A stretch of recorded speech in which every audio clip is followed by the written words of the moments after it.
নমস্কাৰ, নিউজ নাৰ ষ্টুডিঅ'ত মই শ্ৰীমন্ত মাধৱ বৰুৱা। চাওঁহক কি আছে আজি আমাৰ সংবাদ।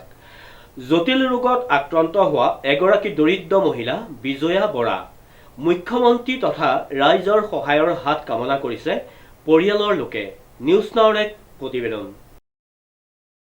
জটিল ৰোগত আক্ৰান্ত হৈ শয্যাগত নৱগঠিত দেৰগাঁও বিধানসভা সমষ্টিৰ অন্তৰ্গত পুৰণি মাটি ভকতগাঁৱৰ বিজয়া বৰা নামৰ এগৰাকী দৰিদ্ৰ মহিলা।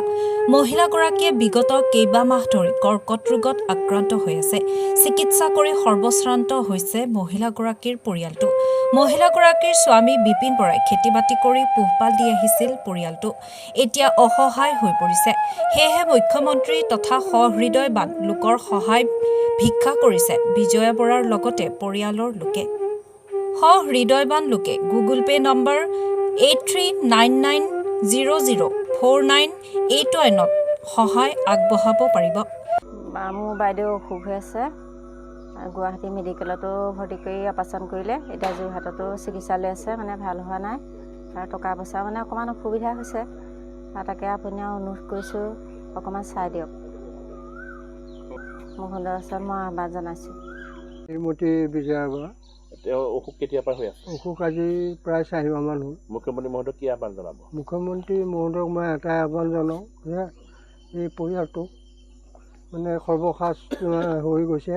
মাটি বাৰী গৰু গাই য'ত যি আছিলে সকলো বেছি কিনি তেওঁৰ লগত চিকিৎসা কৰি এতিয়া মই ভাগৰি গৈছোঁ। পইচা দেখুৱাইছে গুৱাহাটী বি বৰুৱা মেডিকেলত, তাত অপাৰেশ্যন হ'ল। তাৰপৰা এতিয়া যোৰহাট টাটা মেডিকেললৈ অনা হৈছে। ইয়াত আপোনাৰ ৰেডিয়েশ্যন দি থকা হৈছে। সৰ্বশান্ত হৈ পৰিছে, সৰ্বশান্ত হৈ পৰিছোঁ। দিন হাজিৰা কৰি চলি আছিলোঁ মই। অসমৰ মুখ্যমন্ত্ৰী মহোদয় তথা সহৃদয়বান ব্যক্তিক কৰযোৰা কি অনুৰোধ? কৰযোৰা মই তেখেতসকলক প্ৰাৰ্থনা কৰিছোঁ যে অতি সোনকালে সাহাৰ্য এটা দি পেলাই এই মহিলাগৰাকীৰ লগতে আমাকো উপকৃত কৰিবৰ কাৰণে মই অনুৰোধ জনাইছোঁ ক'ৰ প্ৰতি। কষ্ট পাইছে খুব, কেইবামাহ দিন ধৰি ভাল কৰি দিব লাগে। মুখ্যমন্ত্ৰী মহোদয়ক অনুৰোধ জনাইছে। আমি সংবাদ মাধ্যমৰ যোগেদি আমি আমাৰ মুখ্যমন্ত্ৰী তথা স্বাস্থ্যমন্ত্ৰী মহোদয়ক আমি আহ্বান জনাওঁ যে এই যি দৰিদ্ৰ পৰিয়ালটিক, তেখেতসকলক যি ৰোগত ভুগি আছে সেই ৰোগত চিকিৎসা কৰিবৰ বাবে স্বাস্থ্যমন্ত্ৰী মহোদয়ে কিছু আৰ্থিক সাহাৰ্য প্ৰদান কৰক। আৰু লগতে আমাৰ সুহৃদয়বান আমাৰ যিসকল লোক আছে তেখেতসকলকো আমি সংবাদ মাধ্যমৰ যোগেদি অনুৰোধ জনাইছোঁ যে তেখেতসকলেও এই দুখীয়া পৰিয়ালটিলৈ এটকা দুটকাকৈ হ'লেও কিছু টকা সাহাৰ্য আগবঢ়াই তেখেতসকলৰ পৰিয়ালটিক যাতে ৰোগৰ পৰা মুক্তি কৰি আনিবলৈ সহায় আগবঢ়ায়, তাৰ বাবে মই আপোনালোকৰ এই সংবাদ মাধ্যমৰ যোগেদিয়ে তেখেতসকলক অনুৰোধ জনাইছোঁ। খুব নিম্নবিত্ত পৰিয়াল, দিন হাজিৰা চলি থকা পৰিয়াল, গোটেই সৰ্বশান্ত হৈ পৰিছে, মাটি বাৰী চব বিকি পেলাই। এই ক্ষেত্ৰত কি ক'ব? হয়, দেখিছোঁ আমি তেখেতসকলক আমি আগৰ পৰাই চিনি পাওঁ। তেখেতসকল এজন আমাৰ বিপিন বৰাদেৱ, তেখেত সমাজকৰ্মী আছিল। তেখেতক আমি আগৰ পৰাই চিনি পাওঁ, কিন্তু হঠাতে এই কাল অমানিশা নামি অহাৰ কাৰণে তেখেতসকলৰ কোনো স্থিৰতা নাইকিয়া হৈছে। তেখেতসকলৰ ঘৰৰ সম্পত্তি সকলো বিকি তথাপিও ৰোগীক চিকিৎসা কৰি আনি সুস্থ কৰিব পৰা নাই। সেয়েহে তেখেতসকলে আমাক কাটৰ আহ্বান জনাইছে আৰু আপোনাৰ সবো আহি উপস্থিত হোৱাৰ কাৰণে আমি আপোনাৰ সবক ধন্যবাদ জ্ঞাপন কৰিছোঁ। আপোনাৰ সবৰ যোগেদিয়ে যাতে আমাৰ সুহৃদয়বান ব্যক্তিসকলেও কিছু আৰ্থিক সাহাৰ্য প্ৰদান কৰি তেখেতসকলক সহায় সহযোগিতা আগবঢ়ায়। আৰু পুনৰবাৰ স্বাস্থ্যমন্ত্ৰী মহোদয়কো আমি আহ্বান জনাইছোঁ যে তেখেতে এই পৰিয়ালটোক কিছু সাহাৰ্য আগবঢ়ায় আৰু আমাৰ যি দেৰগাঁও অঞ্চলৰ আমাৰ বিধায়ক মহোদয়কো আহ্বান জনাইছোঁ। আমি তেনেকৈ সকলোকে আমি আহ্বান জনাইছোঁ।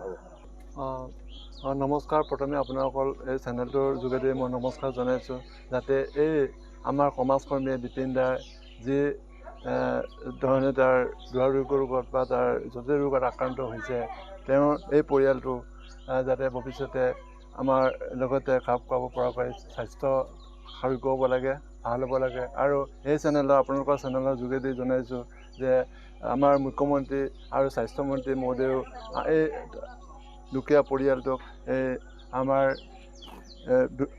আৰোগ্য কৰি বা উপকৃত কৰে যেন, এয়ে মোৰ জনাবলগীয়া। স্বাস্থ্যমন্ত্ৰী ডাঙৰীয়াক আহ্বান এটাই জনাইছোঁ যে মোৰ দুৱাৰ মুখৰে খুৰী সেই বেমাৰটি হৈছে, তেওঁলোকক যাতে সকলো বিক্ৰী কৰি উদং হৈ গৈছে। আপোনালোকক সকলোকে মই আহ্বান জনাইছোঁ যে এই পৰিয়ালটিক অকণমান সহায় আগবঢ়াই যেন কৃতাৰ্থ কৰে। আৰু মই ভগৱন্তৰ ওচৰত এটাই প্ৰাৰ্থনা কৰিছোঁ, সকলোকে যেন এই বেমাৰটি নিদিয়ে, একো বেমাৰে যাতে নিদিয়ে, সুকলমে থাকে, এয়াই মোৰ আহ্বান। সৰ্বপ্ৰথমে মই আপোনালোকৰ চেনেলটোলৈ ধন্যবাদ জনাইছোঁ।